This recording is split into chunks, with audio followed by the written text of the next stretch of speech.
Hello student. Good morning सभी को। आगाज इंस्टीट्यूट में आप सबका फिर से स्वागत है। आशा करता हूँ आप सब बहुत अच्छे होंगे। एक क्लास हमारी हो चुकी है यूनिट 10 की। आज यह दूसरी क्लास है। जिन स्टूडेंट्स ने पहली क्लास नहीं देखी वो पहली क्लास देख ले, जिसमें हमने जनजातियां होती क्या हैं और मध्य प्रदेश में जनजातियां कितने प्रतिशत हैं, कितनी उनकी संख्या है, और जनजातियों से रिलेटेड जितनी भी शुरुआती और बेसिक बातें हैं वो हमने पिछली क्लास में पढ़ी थी। साथ ही साथ हमने यह भी देखा था आखिर मध्य प्रदेश में कुल कितनी जनजातियां निवास करती हैं 2011 की जनगणना के अनुसार, और उन जनजातियों की पूरी लिस्ट भी हमने देखी थी। आज की क्लास में हम जनजातियों के विस्तार की बात करेंगे। हमारे मध्य प्रदेश में जनजातियों का विस्तार कहाँ पर है, कितना है, कहाँ ज्यादा है, कहाँ कम है, इन सारी बातों को हम जानेंगे। ठीक है स्टूडेंट, चलिए तो हम करते हैं शुरुआत। देखिए स्टूडेंट, एक बात आप शुरू से ही अपने दिमाग में रखना, क्योंकि इस पूरे टॉपिक में आपको ये काम आने वाली है। और बात यह है कि जनजातियां कहाँ पर रहना पसंद करती हैं या जनजातियां कहाँ पर रहती हैं। तो देखो स्टूडेंट, अगर हम जनजातियों की बात करें, जनजातियों के लोगों की बात करें, तो ऐसा नहीं है कि ये शुरू से ही जंगलों में ही रहते आए, है ना। जैसा हम बोलते हैं ना कि जनजातियां वे लोग जो जंगलों में निवास करते हैं या जिनका कल्चर, अर्थव्यवस्था, सामाजिक व्यवस्था आज भी आदिम है, आज भी प्राचीन है। तो ऐसा नहीं है कि सारी की सारी जनजातियां जंगलों में ही निवास करती आई शुरू से, या सारी जनजातियां जंगलों में ही रही। अ, जनजातियां समतल भूभाग पर भी रही। लेकिन जब इन्हें यह महसूस हुआ कि इनकी संस्कृति असुरक्षित है, जब इन्हें यह महसूस हुआ कि बाहरी दुनिया के जो लोग हैं उनसे ये असुरक्षित हैं, तो इन लोगों ने अपने आप को सुरक्षित स्थानों पर ले जाना ही सही समझा। और ये लोग अपने आप को सुरक्षित स्थान अर्थात घने जंगलों में, पहाड़ों में लेकर चले गए और वहीं पर ये अपना जीवन जीने लगे। वहां पर जितने भी उपलब्ध संसाधन थे उन संसाधनों का दोहन करके इन्होंने अपनी आर्थिक स्थिति को मजबूत किया, और उन्हीं परिवेश में रहकर, उसी माहौल में रहकर इन्होंने अपनी सामाजिक व्यवस्था, राजनीतिक व्यवस्था बना ली और ये लोग वहीं पर रहने लगे। अब न तो आप जानते हैं जंगलों में, पहाड़ों में आवागमन के लिए अच्छे रोड बना पाना बड़ा मुश्किल है। पहले तो और भी मुश्किल था, कोई कम्युनिकेशन वगैरह भी इन लोगों से बाहरी दुनिया का नहीं हो पाया। तो ये लोग इनके आज भी पुराने ही कल्चर को फॉलो करते रहे। बाहरी दुनिया में क्या हो रहा है, बाहरी दुनिया में क्या क्या आविष्कार हो चुके हैं, बाहरी दुनिया के लोग किस प्रकार से अपना जीवन जी रहे हैं, इनसे परे ये अपना जीवन जीते रहे उन्हीं आदिम रीति रिवाजों से, उन्हीं आदिम पद्धतियों से। अब देखो स्टूडेंट, यहाँ पर मैंने आपको एक बात कही, उस पर आप थोड़ा ध्यान दीजिएगा कि जनजातियां जंगलों में, घने वनों में, पहाड़ों में रहना पसंद करती हैं। अगर मैं हमारे मध्य प्रदेश की बात करूं, तो हमारे मध्य प्रदेश में ऐसी स्थिति आपको कहाँ पर देखने को मिलेगी जहां पर अच्छे घने जंगल हो, जहां पर अच्छे पहाड़ हो। तो देखो यहाँ पर एक विंध्याचल पर्वतमाला हमारे मध्य प्रदेश में होकर जाती है। साथ ही साथ यहाँ पर एक सतपुड़ा तथा मैकल श्रेणी है। यहाँ बीच में नर्मदा नदी भी है ना। और यहाँ पर ये वाला जो पूरा एरिया है ना, विंध्याचल और सतपुड़ा के बीच वाला ये जो पूरा दक्षिणी मध्य प्रदेश है स्टूडेंट, ये बहुत ज्यादा हरा भरा भी है ना। यहाँ होशंगाबाद है जहाँ अच्छी खासी वर्षा होती है ना, मध्य प्रदेश में सर्वाधिक। साथ ही साथ ये पूरा एरिया पहाड़ियों का है ना, बड़े बड़े पर्वतमालाएं यहाँ पर हैं। साथ ही साथ पूरा घना जंगल भी आपको इस क्षेत्र में देखने को मिलेगा। जबकि अगर हम मध्य प्रदेश के उत्तरी क्षेत्र की बात करें, अगर हम मध्य प्रदेश के उत्तर की बात करें, तो यहाँ मध्य प्रदेश के उत्तरी क्षेत्र में कोई इतने घने जंगल नहीं है दक्षिण के मुकाबले। साथ ही साथ कोई इतनी बड़ी बड़ी पर्वत श्रृंखलाएं नहीं है दक्षिण के मुकाबले। तो जनजातियां कहाँ ज्यादा होना चाहिए, जनजातियों का अनुपात मध्य प्रदेश में कहाँ ज्यादा होना चाहिए? ज्यादातर जनजातियों का निवास स्थान उत्तर में होना चाहिए या दक्षिण में होना चाहिए? देखो दिमाग में लेकर आओ जो अभी मैंने आपको बताया था कि जनजातियां जंगल, वनों, पहाड़ों में रहती हैं, है ना। तो हमारे मध्य प्रदेश का ये जो दक्षिणी हिस्सा है, ये उत्तरी हिस्से के मुकाबले ज्यादा घना है, उत्तरी हिस्से के मुकाबले ज्यादा पहाड़ी है। तो जनजातियां उत्तर में ज्यादा होगी मध्य प्रदेश के या दक्षिण में ज्यादा होगी, है ना। जनजातियों का जो विस्तार है वो मध्य प्रदेश के उत्तर में ज्यादा होगा या मध्य प्रदेश के दक्षिण में ज्यादा होगा? अब मैं कह दूं कि उत्तर में ज्यादा होगा, या मैं कह दूं कि दक्षिण में ज्यादा होगा, तो ऐसा कैसे, है ना? हमें उसको प्रूव भी तो करना होगा कि क्या भौगोलिक परिस्थितियां यहाँ पर और यहाँ पर डिफरेंट हैं। उत्तर में जनजातियों के रहने के लिए उतनी अच्छी भौगोलिक परिस्थितियां नहीं है जितनी दक्षिण में है। तो क्या सच में मध्य प्रदेश के दक्षिण में ही जनजातियां ज्यादा निवास करती हैं? क्या सच में जनजातियों का विस्तार मध्य प्रदेश के इस दक्षिण वाले हिस्से में ज्यादा है? चलिए आइए अब इसे हम आंकड़ों से समझते हैं कि क्या आंकड़े भी यही कहते हैं कि सच में जनजातियां दक्षिण में ज्यादा हैं। हमने एक दिमाग लगाया कि मध्य प्रदेश मतलब जनजातियां कहाँ पर रहना पसंद करेगी, वनों में, पहाड़ों में। तो यार वन और पहाड़ तो दक्षिण में ज्यादा है, उत्तर में कम है। तो क्या सच में आंकड़ों के हिसाब से भी इस वाले क्षेत्र में जनजातियां ज्यादा हैं क्या? आइए अब इसे हम आंकड़ों से समझते हैं। तो देखो स्टूडेंट, यदि हम आंकड़ों की बात करें, यदि हम अध्ययन की बात करें कि भाई हम जनजातियों के विस्तार को कैसे समझे, जो जनजातियों के हमारे मध्य प्रदेश में विस्तार को समझने के लिए जनजातियों को तीन जनजाति क्षेत्रों में विभाजित किया जाता है ना? जनजाति जितने भी क्षेत्र हैं उन्हें तीन जनजातीय क्षेत्रों में विभाजित किया जाता है। जनजाति क्षेत्र मतलब वहां पर आपको बड़ी मात्रा में जनजाति के लोग देखने को मिलेंगे। यूं तो पूरे मध्य प्रदेश में जनजाति आपको देखने को मिलेगी, हर जिले में आपको जनजाति के लोग देखने को मिलेंगे। लेकिन हम उन क्षेत्रों की बात कर रहे हैं जो इन जनजातियों का मूल स्थान है। हम उन क्षेत्रों की बात कर रहे हैं जहां पर ये मुख्य रूप से हैं।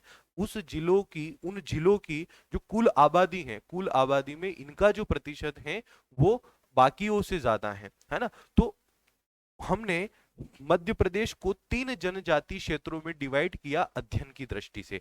पहला है पूर्वी जनजाति प्रदेश, दूसरा है दक्षिणी मध्य जनजाति प्रदेश, और तीसरा है पश्चिमी जनजाति प्रदेश। देखो, जनजातियों के विस्तार को समझने के लिए, है ना, बात को फिर से सुनिएगा, जनजातियों के विस्तार को समझने के लिए अध्ययन की दृष्टि से हमने मध्य प्रदेश को तीन जनजातीय प्रदेशों में विभाजित किया। अगर कभी एग्जामिनर प्रश्न कर ले कि अध्ययन की दृष्टि से मध्य प्रदेश को कितने जनजातीय प्रदेशों में विभाजित किया जाता है या कितने जनजातीय प्रदेशों में विभाजित किया गया है, तो आपका उत्तर उस कंडीशन में तीन हो जाएगा, है ना? तीन आपका उत्तर होगा कि मध्य प्रदेश को तीन जनजातीय प्रदेशों में विभाजित किया गया है ना? अब ये तीन जनजातीय प्रदेश कौन कौन से?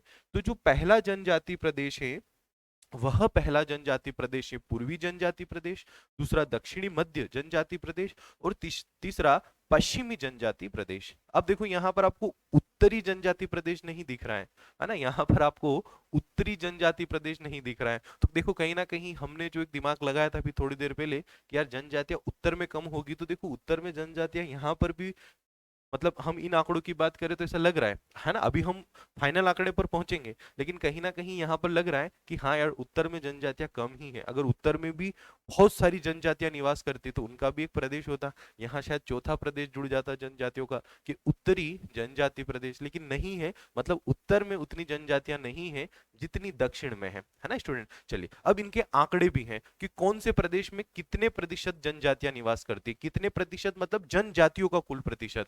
जैसे मान लीजिए हमारे मध्य प्रदेश में 100 जनजाति के लोग निवास करते हैं, तो उन 100 में से 14% पूर्वी जनजाति में है, इन 100 में से 23.28% दक्षिण मध्य में निवास करते हैं, और इन 100 में से 36.27% पश्चिमी जनजाति प्रदेश में निवास करते हैं, और बाकी जो 26.41% आंकड़े हैं वो इन तीनों प्रदेशों को छोड़कर बाकी पूरे मध्य प्रदेश में निवास करते हैं, है ना? चलिए अब हम मैप के माध्यम से भी समझ लेते हैं इन तीनों ही प्रदेशों को। सबसे पहला है आपका पूर्वी जनजाति प्रदेश। अब देखो स्टूडेंट, यहां पर आप मैप में देखिएगा, पूर्वी जनजाति प्रदेश की यदि हम बात करें तो इसमें जिले आते हैं सिंगरौली, सीधी, शहडोल, उमरिया, कटनी, अनूपपुर, है ना? ये 2011 की जनगणना के अनुसार मैं आपको आंकड़े बता रहा हूं।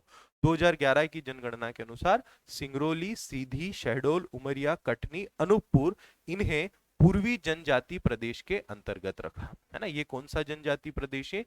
पूर्वी जनजाति प्रदेश, जो कि कुल जनजातियों का कितना प्रतिशत है? 14%। आंकड़े याद रखना है, परीक्षा में ये आंकड़े ही एग्जामिनर आपसे पूछेगा।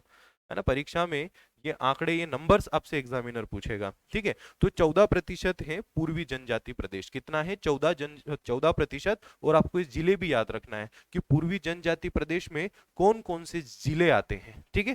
अब उसके बाद नंबर 2 पर आता है दक्षिणी मध्य जनजाति प्रदेश, जो कि 23.28% है। अब दक्षिणी जनजाति प्रदेश ये रहा यहाँ पर, है ना, जिसके अंतर्गत जिले आते हैं डिंडोरी, मंडला, बालाघाट, सियोनी, छिंदवाड़ा, बैतूल और हरदा। ये टोटल 7 जिले जो हैं इस दक्षिणी मध्य जनजाति प्रदेश में आते हैं, है ना, इस दक्षिणी मध्य जनजाति प्रदेश में आते हैं ये 7 जिले। और इनका जो कुल प्रतिशत है वह कुल प्रतिशत है 23.28%। ठीक है स्टूडेंट, ये आंकड़े और ये जिले याद रखना है। उसके बाद यदि हम बात करें पश्चिमी जनजाति प्रदेश की, तो पश्चिमी जनजाति प्रदेश में खंडवा, बुरहानपुर, खरगोन, बड़वानी, धार, अलीराजपुर, झाबुआ, रतलाम, ये टोटल 8 जिले जो हैं इस पश्चिमी जनजाति प्रदेश के अंतर्गत आते हैं। और इस पश्चिमी जनजाति प्रदेश का जो टोटल प्रतिशत है कुल जनजाति जनसंख्या में 36.27%, है ना स्टूडेंट, ये 36.27% हैं ये पश्चिमी जनजाति प्रदेश। और ये जो मध्य दक्षिणी जनजाति प्रदेश था ये था 23.28%। और ये जो पूर्वी जनजाति प्रदेश है ये है टोटल 14%। ये मध्य प्रदेश के कुल 3 जनजाति प्रदेश हुए। अब बाकी जो मध्य प्रदेश बचा है, जिसमें उत्तर, है ना, ये पूरा एरिया आ गया। अब ये जो बाकी जो मध्य प्रदेश बचा है, इस बाकी मध्य प्रदेश में कुल 26.41% जनजातियां निवास करती हैं। 26.41% बाकी मध्य प्रदेश में निवास करती हैं। ना, ये 3 जनजाति प्रदेश हैं, है ना, हम जनजातियों के विस्तार की बात कर रहे हैं। तो जनजातियों के विस्तार में मध्य प्रदेश को 3 जनजाति प्रदेशों में विभाजित किया। उन 3 जनजाति प्रदेशों में पहला जनजाति प्रदेश है पूर्वी जनजाति प्रदेश, दूसरा है पश्चिमी जनजाति प्रदेश, और तीसरा है दक्षिण मध्य जनजाति प्रदेश, या इसको आप दक्षिण जनजाति प्रदेश भी बोल सकते हैं, है ना, दक्षिण जनजाति प्रदेश। तो इनके जो आंकड़े हैं वो मैंने लिखा है आपको कि कहां पर कितने प्रतिशत जनसंख्या है, मतलब जनजाति की बात हो रही है सिर्फ यहाँ पर। मध्य प्रदेश की कुल जनसंख्या का 14% नहीं, मध्य प्रदेश में जितनी जनजाति के लोग जो रहते हैं ना, तो उन अनुसूचित जनजाति के लोगों का 14% इन जिलों में निवास करता है। एसटी का 23.28% इन जिलों में निवास करता है। एसटी का 36.27% इन जिलों में निवास करता है। बाकी जो 26.41% हैं वो बाकी अन्य जिलों में निवास करते हैं। अगर हम इन जिलों को जोड़े तो 8 और 7 कितने होते हैं? 15, 16, 17, 18, 19, 20 और 21। ये 21 जिले ऐसे हैं मध्य प्रदेश के, है ना, जहां पर बड़ी मात्रा में जनजातियां जो हैं वह निवास करती हैं, है ना, बड़ी मात्रा में जनजातियां जो हैं यहाँ निवास करती हैं अकॉर्डिंग टू 2011 सेंसस। जो 2011 की जनगणना हुई, जो सेंसस ऑफ 2011 है, उसके अकॉर्डिंग हम बात करें तो ये जिले मध्य प्रदेश के सर्वाधिक जनजाति वाले जिले हैं। अब देखो, अब दिमाग लगाओ, जो थोड़ी देर पहले मैंने आपको बताया था, क्या बताया था कि जहां पर ज्यादा वन होंगे, जहां पर घने जंगल होंगे, जहां पर पर्वत होंगे, वहां पर जनजातियां निवास करेगी। अब देखो, ये मध्य प्रदेश का वही एरिया है ना जो सबसे ज्यादा घना है। ये मध्य प्रदेश का वही एरिया है ना जहां पर सबसे ज्यादा पहाड़ियां हैं, है ना। आपको यहाँ पर बहुत सारी पहाड़ियां देखने को मिलेंगी। अखरानी की पहाड़ियां, राजपीपला की पहाड़ियां, है ना, बड़वानी की पहाड़ियां, सतपुड़ा पहाड़ियां, महादेव पहाड़ी, मैकल पहाड़ी, आपको बहुत सारी यहाँ पहाड़ियां देखने को मिलेगी, है ना। घने जंगल हैं, है ना। देखो, पहाड़ 2 टाइप के होते हैं। एक वो पहाड़ होते हैं जिनके ऊपर कोई वृक्ष नहीं होते, बस झाड़ियां झाड़ियां होती हैं। और एक पहाड़ वो होते हैं जिनके ऊपर घने वन होते हैं, मतलब बड़े बड़े वृक्ष होते हैं। तो बड़े बड़े अगर वृक्ष होंगे तो उन वृक्षों से इन जनजाति के लोगों की जो आमदनी है वो भी चलेगी, साथ ही साथ इनका खाना पीना, और ज्यादा हरा भरा होगा तो वहां पर जानवर भी आसानी से उपलब्ध होंगे, ताकि उन्हें मारकर उनका शिकार करके ये अपने भोजन की भी व्यवस्था कर सके, फल वगैरह तोड़कर खा सके। वहां पर ज्यादा पानी नदियां होगी तो वहां पर ये छोटी मोटी जो भी पहाड़ी खेती होती है वो कर सके। सूखे प्रदेशों में क्या होगा, भले सूखे प्रदेशों में पहाड़ भी हैं लेकिन वहां मिलेगा क्या, है ना, ज्यादा कुछ होगा नहीं। तो सूखे प्रदेशों में जनजातियां ऐसा नहीं है कि नहीं रहती, रहती वहां पर भी है, लेकिन उन हरे भरे घने जंगलों वाले प्रदेशों के मुकाबले कम। तो मध्य प्रदेश में जैसे जैसे हम उत्तर की ओर बढ़ेंगे, मध्य प्रदेश में जैसे जैसे हम दक्षिण से उत्तर की ओर जाएंगे, ये जनसंख्याओं का जो प्रतिशत है वो घटता जाएगा। हम सबसे ऊपर यहाँ भिंड में पहुंच जाएंगे ना, तो भिंड में आपको सबसे कम जनजाति का अनुपात देखने को मिलेगा, है ना। आपने ये पढ़ा भी होगा कि जनजातियों का न्यूनतम अनुपात भिंड में है ना, मात्र 0.36%। मतलब भिंड की कुल जनसंख्या का मात्र 0.36% जो है वो जनजातियों का है। मतलब भिंड में मात्र 0.36% जनजातियों का अनुपात है, अकॉर्डिंग टू सेंसस ऑफ 2011, है ना, 2011 की जनगणना के अनुसार का ये आंकड़ा मैं आपको दे रहा हूं। वर्तमान में ये आंकड़े बदल सकते हैं, लेकिन हमें बात करनी है फैक्ट्स पर, हमें बात करनी है ऑथेंटिक सोर्स पर। तो हमारे पास जो जनगणना का अभी तक का जो सोर्स है वो 2011 का ही है, हम उसे ही आधार मानेंगे, ठीक है। तो आपको भीड़ में सबसे कम देखने को मिलेगा ये जनजातियों का अनुपात, है ना। तो ये बात क्लियर हो गई कि जैसे जैसे हम इन जनजातियों के हिस्सों की बात करें, तो जैसे जैसे हम दक्षिण से उत्तर की ओर बढ़ते हैं तो ये जो अनुपात है ये घटता जाता है, और भिंड में तो भैया सबसे कम अनुपात है जनजातियों का, है ना, वहां के कुल लोगों में मात्र 0.36%, है ना। और इसी उत्तरी भाग में स्थित है। तो जो शुरू में मैंने आपको बताया था ना, वो आंकड़ों से भी क्लियर हो गया कि हाँ भाई ये बिल्कुल सत्य है, जहां घने जंगल होंगे, जहां घने वन होंगे, पहाड़ होंगे, वहां पर जनजातियों का अनुपात ज्यादा होगा। अगर कभी प्रश्न आ जाए कि निम्न में से कौन सा कथन जनजातियों के संदर्भ में सत्य है, है ना, मध्य प्रदेश के संदर्भ में सत्य है जनजातियों का कथन, कि मध्य प्रदेश में जनजातियों का अनुपात उत्तर के मुकाबले दक्षिण में ज्यादा है। अब ये सही है कि गलत है? बिल्कुल सही है। जैसे जैसे मध्य प्रदेश में दक्षिण से उत्तर की ओर बढ़ा जाता है, वैसे वैसे जनजातियों का अनुपात क्या होता है, घटता है कि बढ़ता है? घटता जाता है ना। तो ये भी सही हो गया। मान लो ये पूछ लिया आपने, ये पूछ लिया कि मध्य प्रदेश का जो पश्चिमी जनजाति प्रदेश है वो सबसे बड़ा जनजाति प्रदेश है, तो कौन सा जनजाति प्रदेश सबसे बड़ा है?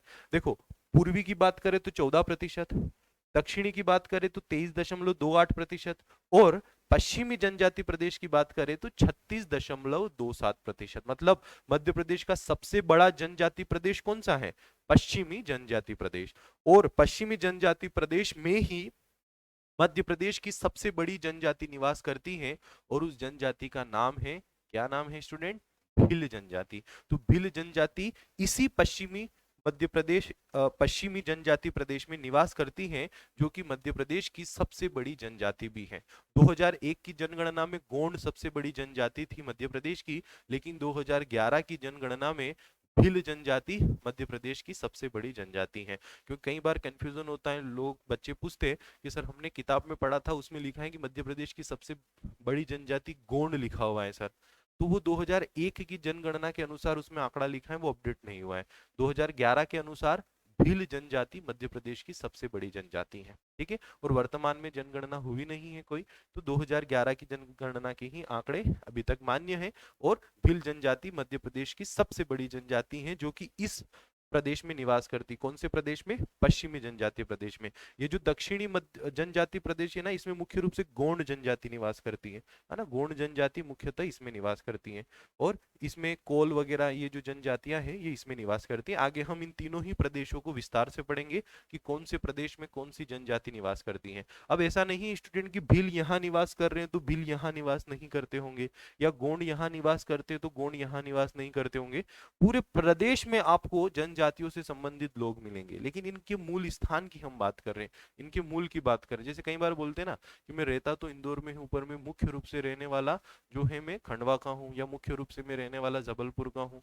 हम आज से 50 साल पहले यहाँ आ गए थे, या आज से 40 साल पहले हम यहाँ आ गए थे, है ना। तो हम बात करें मुख्य रूप से कि भाई ये जनजातियां मुख्य रूप से कहाँ की हैं, तो मुख्य रूप से इन प्रदेशों की, है ना। बाकी सब प्रदेश आप बाकी आपको हर जिलों में मिलेंगे जनजाति के लोग, है ना, लेकिन मुख्य रूप से ये पूरे के पूरे प्रदेश हैं जहां पर इन्हीं जनजातियों के लोग आपको मुख्य रूप से यहाँ पर देखने को मिलेंगे। तो मध्य प्रदेश में जनजातियों के विस्तार की बात करें तो मध्य प्रदेश में जनजातियों के विस्तार को समझने के लिए हम जो है मध्य प्रदेश को तीन जनजाति क्षेत्रों में विभाजित करते हैं। तीन जनजाति क्षेत्रों में, एक पूर्वी जनजाति क्षेत्र, दूसरा दक्षिण मध्य जनजाति क्षेत्र, और तीसरा पश्चिमी जनजाति क्षेत्र। अगर हम आंकड़ों की बात करें तो आंकड़ों में पश्चिमी जनजाति क्षेत्र सबसे बड़ा है 36.27%।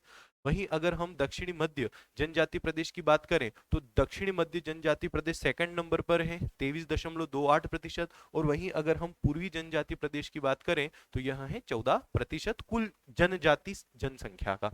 ठीक है स्टूडेंट, और बाकी जो 26.41% है वो बाकी अन्य जिलों में निवास करता है ना। बाकी अन्य जितने भी जिलों हैं उनमें आपको वो जनजातियां देखने को मिलेगी, है ना। तो सर्वाधिक बड़ा जो जनजाति प्रदेश है, मतलब जनजातियों का जो सबसे ज्यादा विस्तार है, जनजाति के लोग जो सबसे ज्यादा रहते हैं वो रहते हैं इस प्रदेश में, उसके बाद इस प्रदेश में, उसके बाद इस प्रदेश में, और बाकी अन्य मध्य प्रदेश में कहीं 1%, कहीं 2%, कहीं 0, कहीं 0.36 जैसे लिखा है ना, इस प्रकार से सारे प्रदेश में आपको थोड़े थोड़े थोड़े थोड़े बाकी सारे प्रदेश में बाकी जनजातियां आपको देखने को मिलेगी। ठीक है स्टूडेंट, चलिए तो यहाँ तक मैं आशा करता हूँ आपको क्लियर हुआ होगा। कोई भी डाउट हो तो मुझसे तुरंत पूछ लेना, मैसेज करना, कमेंट करना, है ना।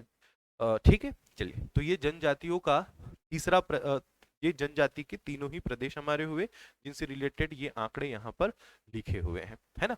आपसे परीक्षक प्रश्न यही करेगा, है ना, परीक्षा में प्रश्न आपसे यही होंगे। मध्य प्रदेश को कितने जनजाति प्रदेशों में बांटा है, कौन सा बड़ा जनजाति प्रदेश है, किस जनजाति प्रदेश में कौन कौन से जिले हैं, है ना, किस जनजाति प्रदेश का कुल जो टोटल एसटी जनसंख्या में जो उनका प्रतिशत है वो किसका है, कितना है ना।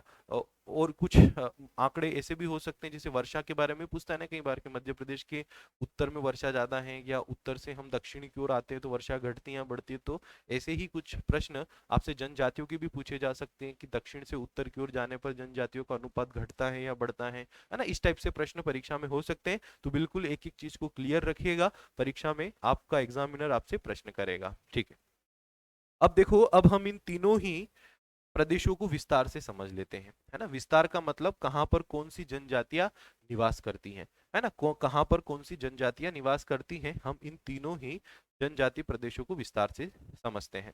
तो इन तीनों ही जन प्रदेशों को विस्तार से समझने से पहले हम एक काम करते हैं कि यूं देख लेते हैं कि कौन सी जनजाति कहां पर निवास करती है ना। मतलब तीनों ही जनजातियों प्रदेशों को ही हम समझ रहे हैं, आपको जिले से पता चल ही जाएगा कि कौन सी जनजाति कौन से प्रदेश की है, कौन सी जनजाति कौन से जिले की है ना। ये तो आपको पता चल ही गया ना कि कौन सा जनजाति प्रदेश टोटल एसटी जनसंख्या का कितना परसेंट है। तो अब मैं आपको इन जनजाति प्रदेशों में, ये जो हमने तीन जनजाति प्रदेश देखे ना, इन तीन जनजाति प्रदेशों में जो मुख्य रूप से जो जनजातियां निवास करती हैं, या फिर मैं यूं कहूं कि जो मध्य प्रदेश की मुख्य जनजातियां हैं वो कहां कहां निवास करती हैं, थोड़ा हम उस आंकड़े को देख लेते हैं। चलिए, तो मध्य प्रदेश की जो सबसे बड़ी जनजाति है, नाम है जिसका भील जनजाति, जो कि कुल जनजाति का, है ना, जैसे कुल 100% है तो उस कुल 100% का लगभग 39.08% है। अगर हम आंकड़ों की बात करें तो इकाई, दहाई, सैकड़ा, हजार, 10,000, लाख, 10 लाख, मतलब कि 59 लाख, 59,93,921 2011 की जनगणना के अनुसार मध्य प्रदेश में भील है ना। मध्य प्रदेश में जो भील जनजाति है या इस भील जनजाति के लोग हैं वो टोटल इतने हैं। अब इनका अस्तित्व कौन कौन से जिलों में है, तो देखो, धार, बड़वानी, झाबुआ, खरगोन, अलीराजपुर, रतलाम, खंडवा, है ना। ये तो वो जिले हो गए जो पश्चिमी जनजाति क्षेत्र के अंतर्गत आते हैं। उसके अलावा ये अन्य जिलों में भी निवास करते हैं। मैंने कहा था ना कि बाकी जिलों में भी निवास करते हैं, लेकिन वहां उनका प्रतिशत कम है ना, तो इसलिए हमने उनको अलग रखा। हमने उन जिलों की बात की जनजाति प्रदेशों में जहां पर ये आधे से ज्यादा है, मतलब 100 लोग उस जिले में रह रहे तो वहां 50 से ज्यादा लोग भील जनजाति के मिलेंगे। ठीक है, बाकी जैसे इंदौर, बुरहानपुर, देवास, गुना, नीमच, सीहोर, राजगढ़, शाजापुर, उज्जैन और मंदसौर, ये सारे ही वह जिले हैं जहां पर भील जनजाति के लोग पाए जाते हैं। मतलब ये जो हमने काउंटिंग की ना मध्य प्रदेश की भीलों की, तो ये सारे के सारे इन जिलों में बड़ी मात्रा में जो भील जनजाति है वो पाई जाती है। अब ऐसा नहीं है कि ग्वालियर में भील जनजाति के लोग नहीं रहते या जबलपुर में भील जनजाति के लोग नहीं रहते, रहते पूरे मध्य प्रदेश में हैं, लेकिन ये वो मुख्य जिले हैं जहां पर ये काफी वर्षों से रह रहे हैं, जो इनके मुख्य निवास स्थान है। चलिए दूसरे नंबर पर बात करें गोंड जनजाति की, तो गोंड जनजाति 50,93,124 है ना, लगभग 9 लाख 10 लाख के आसपास भीलों से पिछड़ी हुई है। लेकिन पिछली जनगणना 2001 में गोंड आगे थी भील से, अब भील जनजाति 2011 में गोंड से आगे हैं। टोटल जो प्रतिशत इनका 23.27%। अब ये कहाँ रहती हैं, तो गोंड जनजाति के लोग संपूर्ण मध्य प्रदेश में मिलते हैं, लेकिन इनमें भी मुख्य कहाँ मिलते हैं, तो मंडला, बैतूल है ना, वो जो दक्षिणी मध्य जनजाति प्रदेश हमने देखा था, मंडला, बैतूल, सिवनी, डिंडोरी, बालाघाट, जबलपुर, अनूपपुर, सिंगरौली, शहडोल, रायसेन, दमोह, होशंगाबाद, नरसिंहपुर, सीधी, सागर, उमरिया, कटनी, पन्ना, सतना, सीहोर, देवास, हरदा, पूर्वी निमाड़ और भोपाल, ये वो जिले हैं या वो क्षेत्र हैं जहां पर गोंड जनजाति मुख्य रूप से निवास करती हैं। ठीक है स्टूडेंट, चलिए नेक्स्ट हम बात करें अगली जनजाति कोल जनजाति। 11,67,694 टोटल इनकी जनसंख्या है। कुल जनसंख्या का 7.62%, मतलब कुल जनसंख्या मतलब जो जनजाति की कुल जनसंख्या है उसका 7.62%। और ये जो पूर्वी जनजाति प्रदेश था ना, उसमें मुख्य रूप से ये जनजाति निवास करती पूर्वी जनजाति प्रदेश में, जैसे रीवा, सतना, सीधी, कटनी, शहडोल, जबलपुर, उमरिया, सिंगरौली, अनूपपुर और डिंडोरी में। नेक्स्ट हम बात करें कोरकू, तो कोरकू है लगभग 7,30,847, कुल एसटी जनसंख्या का 4.77%। ये कहाँ निवास करते हैं, बैतूल, पूर्वी निमाड़, हरदा, देवास, बुरहानपुर, होशंगाबाद, सीहोर, रायसेन और बड़वानी। ये सारे आंकड़े 2011 की जो जनगणना है उसके तहत ही लिए गए हैं, है ना। जो 2011 की जो जनगणना है ना, उसके द्वारा उस जनगणना के आधार पर ही इन आंकड़ों को लिया गया है। नेक्स्ट हम बात करें सहरिया, 6,14,958, 4.01% टोटल है ये जनसंख्या में। जिलों की बात करें तो शिवपुरी, श्योपुर, अशोकनगर, गुना, ग्वालियर, विदिशा, मुरैना, दतिया, रायसेन, सागर और भोपाल में, है ना। देखो कितना कम है, 4.01% सहरिया का। उसके बाद बात करें बेगा, 4,14,526, 2.71। शहडोल, उमरिया, सिंगरौली, मंडला, डिंडोरी, अनूपपुर, सीधी, बालाघाट, जबलपुर और सिवनी, ये मुख्य रूप से जो हमारा पूर्वी जनजाति प्रदेश था ना वहां रहती है ये, है ना, मुख्य रूप से पूर्वी जनजाति प्रदेश में बेगा। नेक्स्ट देखिए भारिया, 1,93,230, 1.26% टोटल है ये कौन से जिलों में, कटनी, पन्ना, छिंदवाड़ा, जबलपुर, नरसिंहपुर, शहडोल, अनूपपुर, सतना, डिंडोरी, सिवनी, होशंगाबाद और उमरिया में ये जो जनजाति है ये निवास करती है। ठीक है, उसके बाद है सोर जनजाति, 1,67,340, मात्र 1.09% है यह टोटल एसटी का। इनके जिले हैं सागर, टीकमगढ़, छतरपुर, दमोह, पन्ना, रायसेन और होशंगाबाद। नेक्स्ट यदि हम देखें तो प्रधान 1,23,742, 0.81% है टोटल एसटी का। जिले हैं सिवनी, छिंदवाड़ा, मंडला, डिंडोरी, जबलपुर, बैतूल, बालाघाट, होशंगाबाद, उमरिया, दमोह, नरसिंहपुर, अनूपपुर, शहडोल और कटनी। नेक्स्ट हम देखें मवासी जनजाति, 1,09,180, 0.71% है टोटल। छिंदवाड़ा, सतना, होशंगाबाद, भोपाल, पश्चिमी निमाड़ और बैतूल में यह निवास करती हैं। नेक्स्ट हम देखें पनिका जनजाति, 97,767, 0.64 है टोटल एसटी का। जिले हैं सिंगरौली, अनूपपुर, शहडोल, सीधी और उमरिया। खेरवार जनजाति 76,097, 0.50 टोटल प्रतिशत। जिले हैं छतरपुर, सिंगरौली, पन्ना, शहडोल, सतना, विदिशा, रायसेन, सीधी, उमरिया, दमोह, रीवा और अनूपपुर। माझी जनजाति की बात करें तो माझी जनजाति 50,655, 0.33% है ये कुल एसटी का। जिलों की बात करें ग्वालियर, रीवा, भोपाल, भिंड, मुरैना, जबलपुर, दतिया, इंदौर और श्योपुर। पाव जनजाति, जिसको पाओ भी कहा लिखा जाता है, पाओ या पाओ, 44,312 कुल प्रतिशत है टोटल एसटी का, 0.29%। शहडोल, अनूपपुर और सतना जिलों में ये मुख्य रूप से निवास करती हैं। अगरिया जनजाति की बात करें, 41,243, 0.27%। सिंगरौली, अनूपपुर, शहडोल, सीधी, उमरिया और डिंडोरी में यह जनजाति निवास करती हैं। नेक्स्ट देखें तो उर्राव 28,431, 0.19% है। मुख्य जिले हैं भोपाल, नरसिंहपुर, अनूपपुर, बड़वानी, जबलपुर, इंदौर और सिंगरौली।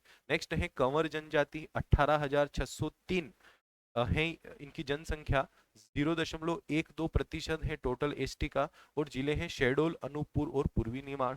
बिंजवार जनजाति की बात करें तो 15,805, 0.10%, और ये निवास करती बालाघाट और सिवनी में। तो ये वो मुख्य जनजातियां हैं जो निवास करती हैं मध्य प्रदेश के अलग अलग जिलों में। अब देखो स्टूडेंट, ये मैंने आपको जितनी भी जनजातियां बताई जो मध्य प्रदेश की प्रमुख जनजातियां हैं, चाहे भील हो, गोंड हो, कोल हो, कोरकू हो, सहरिया हो, बेगा हो, भारिया हो, सोर, प्रधान, मवासी, पनिका, खेरवार, माझी, पाव, अगरिया, उर्राव, कंवर, बिंजवार। अब इन सब के आप जिले देखोगे ना, तो देखो इन इन सब के आप जिलों पर एक नजर मारना, है ना, इन सब के जिलों पर आप एक नजर दौड़ाओ, तो आप यही देखेंगे कि इन जनजातियों का जितना भी संकेंद्रण है, ये जनजातियां जितनी भी जनजातियों की ये जो जिले हैं, ये अगर मैं यहाँ एक लाइन खींच दूं तो आपको कहीं ना कहीं दक्षिणी मध्य प्रदेश के ही अधिकतम जिले मिलेंगे। दक्षिणी मध्य प्रदेश के ही अधिकतम जिले मिलेंगे।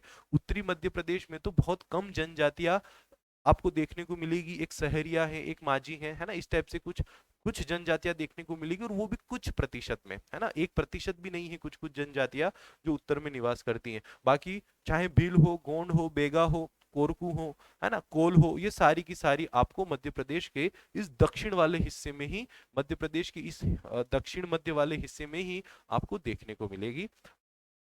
उत्तर में आपको कम देखने को मिलेगी, है ना। उसके पीछे के कारणों को भी मैंने बताया कि आखिर में ऐसा क्यों, उत्तर में क्यों इतनी जनजातियां नहीं है, है ना, क्यों उत्तर प्रदेश में जनजातियों की संख्या कम है, तो उसके पीछे के भी मैंने आपको कारण समझाए, उसके पीछे के भी मैंने आपको कारण बताए। ठीक है स्टूडेंट, तो ये हमने मध्य प्रदेश में जनजातियों के विस्तार को देखा कि आखिर में मध्य प्रदेश में जनजातियों का विस्तार कहाँ कहाँ और कितने प्रतिशत है, कहाँ जनजातियां ज्यादा हैं, कहाँ जनजातियां कम हैं। अब हम एक एक जनजाति को स्टार्ट करेंगे और उस जनजाति का विस्तार भी देखेंगे। जैसे हमने देखा ना अभी यहाँ पर कि भील जनजाति जो है वो इन इन जिलों में निवास करती है ना। तो बिल्कुल अब हम एक एक जनजाति लेंगे और बिल्कुल मैप में हम इन सारे जिलों की बात करेंगे और देखेंगे कि इन जिलों में सबसे ज्यादा कहाँ है और इन जिलों में भील जनजाति सबसे कम कहाँ है ना। भील जनजातियों का विस्तार अगर इन जिलों में है तो इन जिलों में कहां पर भील सबसे ज्यादा है, इन जिलों में भील कम सबसे ज्यादा कहां पर है ना। और जो भी विस्तार से रिलेटेड और जितने भी आंकड़े हैं उन्हें हम समझेंगे बारी बारी से एक एक जनजाति के। ठीक है स्टूडेंट, तो ये यहाँ तक आज की क्लास में हमने पढ़ा और मैं आशा करता हूँ कि ये सारी चीजें आपको क्लियर रही होगी जनजातियों के विस्तार से संबंधित, कि आखिर में जनजातियां जो है मध्य प्रदेश में, और मध्य प्रदेश में उनका विस्तार कहाँ पर है, कहाँ पर ये ज्यादा अनुपात में है ना, और कहाँ पर इनसे रिलेटेड जितने भी जो प्रदेश हमने विभाजित किए हैं तो कहाँ पर ये ज्यादा प्रतिशत में निवास करती हैं, कहाँ कम प्रतिशत में निवास करती हैं। और कुछ प्रमुख जनजातियों की हमने लिस्ट भी देखी और उन जनजातियों से रिलेटेड हमने जिले भी देखे कि आखिर में कितने जिले में ये निवास करती है और टोटल संख्या कितनी है 2011 की जनगणना के अनुसार इन जनजातियों की, वो भी हमने देखा। ठीक है स्टूडेंट, चलिए हम एक एक करके अब इन जनजातियों के एक एक जनजाति के विस्तार की बात करेंगे। अभी तो हमने पूरी लिस्ट देखी, अब हम एक एक जनजाति के विस्तार की बात करेंगे और ये भी देखेंगे कि आखिर में कौन से जिले में ये जनजाति सर्वाधिक है और कौन से जिले में ये जनजाति कम है। हालांकि कम के तो बहुत सारे जिले मिल जाएंगे, हाँ, आपको याद सबसे मेन रखना है कि सर्वाधिक कौन से जिले में है, सर्वाधिक कौन से जिले में ये जनजाति निवास करती हैं वो मेन है। तो हम देखेंगे कि सर्वाधिक जो स्टार्टिंग के जो 2-3 जिले हैं टॉप में, है ना, कि जो सर्वाधिक, फिर उससे कम, उससे कम, ऐसे जो 3-4 जिले हैं जहां पर ये जनजाति ज्यादातर निवास करती हैं, मतलब ज्यादा मात्रा में निवास करती है, तो हम उन जिलों को देखेंगे कि भाई ये सबसे ज्यादा धार में निवास करते हैं, धार के बाद फिर ये इस जिले में निवास करते हैं, फिर इस जिले में निवास करते हैं ना। इस टाइप से हम सारा इनका एक एक जनजाति का विस्तार देखेंगे,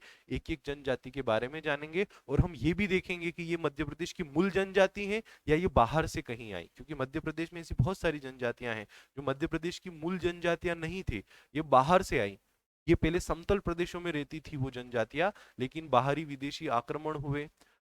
जो राजपूत राजा, हमारे यहाँ पर जो राजपूत काल था, तो राजपूत काल में जब राजपूत राजाओं ने अपने साम्राज्य का विस्तार किया, तो जहां पर ये जनजातियां निवास करती थी, तो इन जनजातियों को ऐसा लगा कि ऐसा ना हो कि हमारी जो संस्कृति है, हमारे जो रीति रिवाज हैं वो अब खतरे में आ जाए, तो इन्होंने अपने आप को सुरक्षित स्थानों पर जाना सही समझा। और ऐसी बहुत सारी जनजातियां हैं जो बाहरी आक्रमणों और राजाओं के साम्राज्य विस्तार से अपने आप को असुरक्षित महसूस करते हुए मध्य प्रदेश के इन घने जंगलों में, मध्य प्रदेश के इन घने वनों में आकर निवास करने लगी। तो हम बारी बारी से इनके मूल स्थान और इनके बारे में एक एक चीज पढ़ेंगे कि आखिर में इनका विस्तार मध्य प्रदेश में कैसे हुआ और कहाँ कहाँ मध्य प्रदेश में इनका विस्तार है, सारी बातों को जानेंगे। आज की क्लास में हमने इतना समझा। अगर इसमें कोई भी डाउट हो आपको तो मुझे आप मैसेज कीजिएगा। जब सारी क्लासेस होगी तो आपके मन में जो भी डाउट्स आ रहा हो ना कि सर आपने वो नहीं बताया या आपने वो नहीं बताया या वो फैक्ट आपने नहीं बताया, आगे आपको मैं सब फैक्ट बताऊंगा। जिस फैक्ट को जहां पर बताना चाहिए मैं उस फैक्ट को वहीं बताऊंगा। बहुत सारे टीचर या बहुत सारे लोग क्या करते हैं कि सारी चीजों को एक साथ बता देते हैं सबसे पहले, है ना, और फिर पढ़ाते हैं। लेकिन मैं ऐसे, मेरा शुरू से ही ये सिद्धांत रहा है कि मैं आपको बेसिक से पढ़ाऊं और जो फैक्ट जहां पर आ रहा है उसको वहीं पर बताऊं।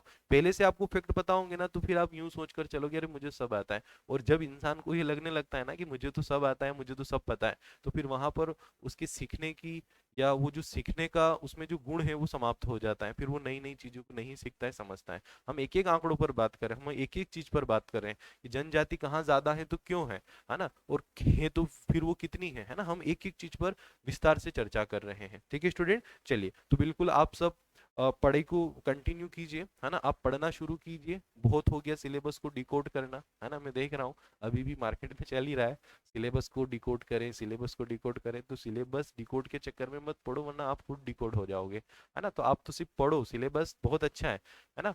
पढ़ने से पास होगे, ये डिकोड करने से पास नहीं होगे, है ना। क्या होता है डिकोड करने से, है ना, वही टॉपिक है ना, कोई ऐसा तो है नहीं कि बहुत उसने अलग लैंग्वेज में लिखा हो तब उसको डिकोड करना पड़ रहा हो, है ना। तो कोई डिकोड विकोड कुछ नहीं होता है, जो लिखा है उसको पढ़ो, उसी से सिलेक्शन होता है ना स्टूडेंट। चलिए तो आप पढ़ना स्टार्ट कीजिए, ठीक है। और कोई भी आपको समस्याएं हो तो आप कमेंट कीजिएगा, कोई भी डाउट्स हो तो आप कमेंट कीजिएगा। ऑल द बेस्ट, मिलते हैं हम अगली क्लास में। जिन लोगों ने चैनल को सब्सक्राइब नहीं किया है वो सब्सक्राइब कर ले, ताकि जो भी अगला वीडियोस इस टॉपिक से रिलेटेड आएगा उसका सीधा आपके पास नोटिफिकेशन पहुंचेगा, ताकि आपका आपकी कोई भी क्लास जो है वो मिस नहीं होगी। ठीक है स्टूडेंट, ऑल द बेस्ट।